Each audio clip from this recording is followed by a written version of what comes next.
people saying that they could relate to the losses. Also, didn't understand that it was as heavy as what it was. Not the losses, but there's no cakewalk. I think everyone has this perception that, oh, you're in business, you've got this car, or you've got this watch, or you've got whatever it is that they perceive to be the thing that they want, to think that, well, your life must be good. But there's probably people just earning a standard salary have got the least stressed lives. You've got people on the bottom end who are super stressed, and people on the top end are super stressed. I don't think there's any solace at the top. You have to want to do this for a reason that's bigger than just having a fancy car or a fancy watch. You have to really enjoy it. The losses are countless as well. Yeah. Like people won't even believe. Like I saw in the comment on the last video, someone wrote cap on my loss. I was like, nah, it's dead real. Yeah. And then I lost more the week after. I know, it's crazy. Trying to gamble, trying to get it back. And because you're in duress, because you're like, shit, I got more money to get back, and I need to get it back. Yeah. So you're working even more, like you're taking even more risk that you shouldn't be doing, you know? It's a bit like certain governments now. It's like a rat backed into a corner, make worse and worse decisions. Like, you can't say that a lot of people... Yeah, exactly. Right now, they're losing the dollar and they're just trying to do more and more dumb stuff. Yeah. They're going to lead us to World War III. 100%, man. It's scary stuff. How did you come up with the idea to start your company, and what tasks did you set yourself day to day? So the task day to day would just be the stuff you have to do, you know? It's nothing like whiz. I think everyone has this stuff, like, oh, what's the to-do list of someone who's successful? Like, it's nothing. It's the same as anyone. It's just not being lazy. You know you have to go up. I knew I had to add products. I knew I had to answer emails. I knew I had to post them out. And I knew I had to keep going until I make money. Like, if it makes it easier to write a list, then write a list. But that write a list is almost like a cop-out. Like, I think people buy books, like The Mindset of a Millionaire. Like, bro, you're not going to become a millionaire reading that stuff.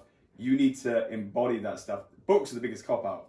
I think writing a list is good though, because you can check it off, you know, so you don't forget. If you're doing 100 things at once, if you're just a normal person doing like a normal thing, then you don't need a list. But true, yeah. When you got so many things, I just find writing something down is like you're first bringing it to life as well, you know, because otherwise it's an idea. I get 100 ideas a day. Yeah. If I write it down, like I've got a list at home at 10 best ideas, and I like cancel for them. Like, this one's not as scalable.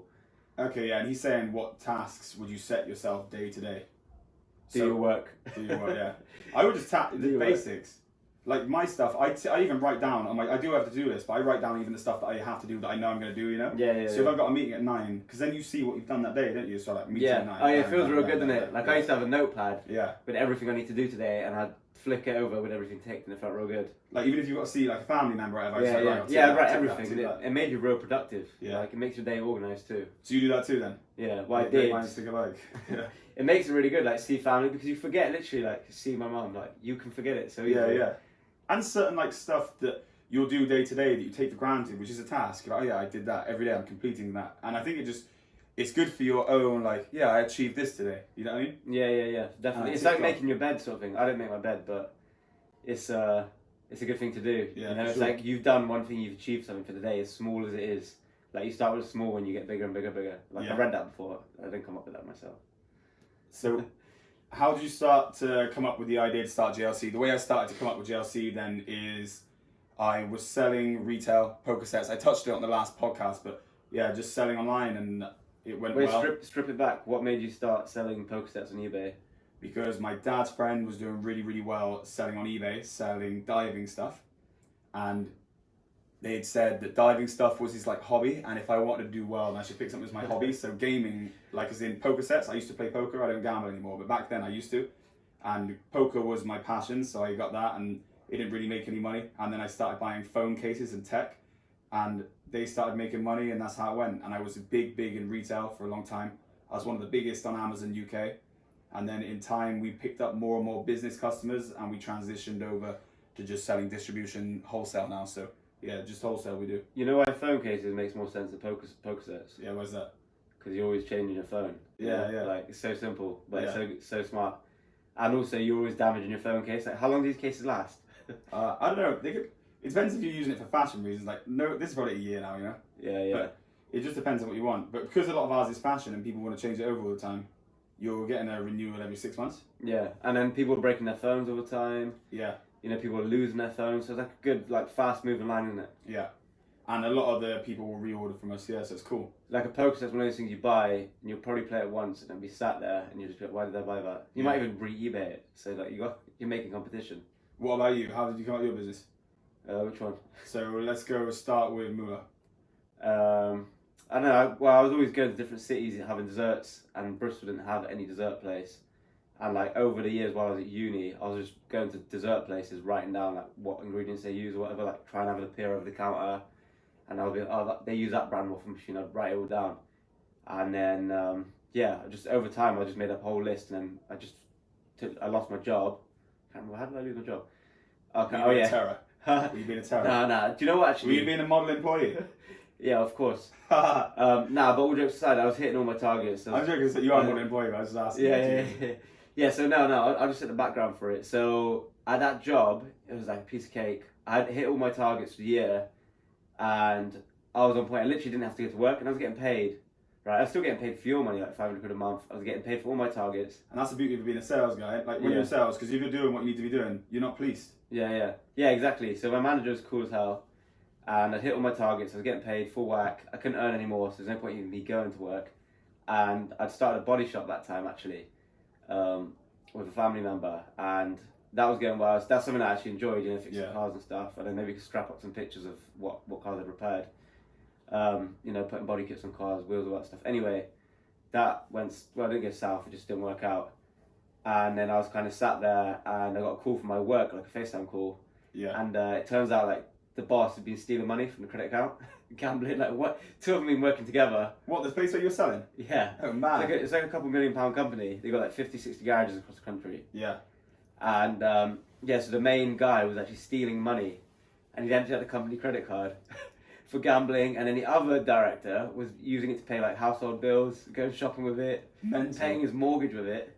So they completely broke the company out. And everyone got to see all the dirty stuff that they were doing. Oh yeah, there was mad stuff going on. Yeah, they were using it on stuff they shouldn't have done. So anyway, I lost that job, and I was kind of like, you know me, I can't sit still. Yeah. So then I was looking around, like, oh, let me start this dessert dream I've always got. And then I looked around, found a lease, kind of didn't know what I was doing. I had some money, but I don't know if you know the story behind it. I bought that Patronus limited edition one. Yeah. With my friend, it was 1 of 30, 1 of 15 in England, the A45 Patronus edition. And obviously, I lent to my friend on his birthday. He was going to buy it off me anyway, pay me half. And he crashed, died. So then I was stuck in a situation where I didn't have money to complete the shop.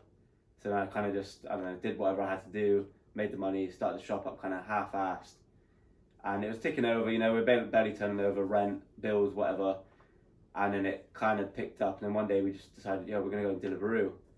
And that's when we started making mega money, like we were like 4.4 out of 5, or what was it, 4.8 out of 5 at one point, I can't remember. We were having Casper's, Creams, all the other dessert places you can think of. We were like the highest rated dessert place on there, and we weren't even ready for like the flow of people coming in, like Deliveroo, sorry. We'd have like riders queued up. I probably got some clips actually, I could probably send you. I've got a video of a delivery driver falling asleep in the front of the shop while he's waiting so long. Like it was such manic. We had delivery drivers waiting. The phone was ringing. Like one day, I had like 70 missed calls because we were like so 70 missed calls from Deliveroo? No, from customers. Yeah, we were so behind on deliveries. It's crazy. It really took off. And then that worked out for us. And then pandemic happened, and I don't know. There's too much for that story right now. Yeah. Well, did you notice there was a certain time then during that where you're like, is this going to work? And then like a few things happen, and then you're like, bang, you hit the front. Yeah. You're like, whoa, I've actually worked it now. Yeah. So I knew stuff like, for example. Yeah, something I kind of took pride in, because I like sweet food, right? Yeah. Like I got a bit of a sweet tooth. So whatever ingredients I got, like, was the best. And even stuff like down to details, like I wasn't buying bottled chocolate, I was melting chocolate myself and stuff like that. Like, all these little things, best ice cream, all these things that go together, and people be like, yeah, this is way better. And they'd go to Casper's, like, I went to Casper's, it's not the same as yours. Yeah, you had the business Fantas, you had the cookie dough as well. Tango Ice Blast. I think we were the first people on delivery with Tango Ice Blast as well. Well, especially in Southwest. Yeah, it was sick. We used to come over here with Tango Ice Blast. And the best cookie dough as well. Yeah, so the cookie dough as well, that's what we selected. I think we stole that one from Heavenly Desserts, which is obviously like the best dessert place, I think, in the Midlands, London. That was just from like looking at a box, So all these little things added up to like good quality, and I knew if we kept it going, we'd get someone with it because of the quality, Like I didn't cheap out on anything when it came to the food anyway. So even if decor and all that wasn't there, I know the food would keep people coming back. And do you reckon it was the quality of the food that got the rating, or was it the service, the food, what was it? Yeah, definitely, because all the reviews we had from people we knew and people who'd gone and visited places, like, bro, we used to have this one customer who used to buy with us every single day, literally, twice a day sometimes, it's crazy. What, is it lunch or dinner? Yeah. Sick. And he used to be like, oh, if you're open at lunch, I'll get lunch from you too, but I order Domino's right now. But he loved it. I remember one month, I think one day, the best day, this is just desserts, man, and fast food. I think he spent 120 quid with us in one day, and his persistence bill every day was like 40 quid a day. Yeah. So we're getting like 1,200 quid a month just from this one kid. Like, he's paying our rent. It's a good customer. And then he disappeared one day, and I found out he went to jail. But yeah, I was wondering where he's getting all the money from to buy this, you know, and he sat at home all day. Nice. So that's the story on how you start. Sick, man.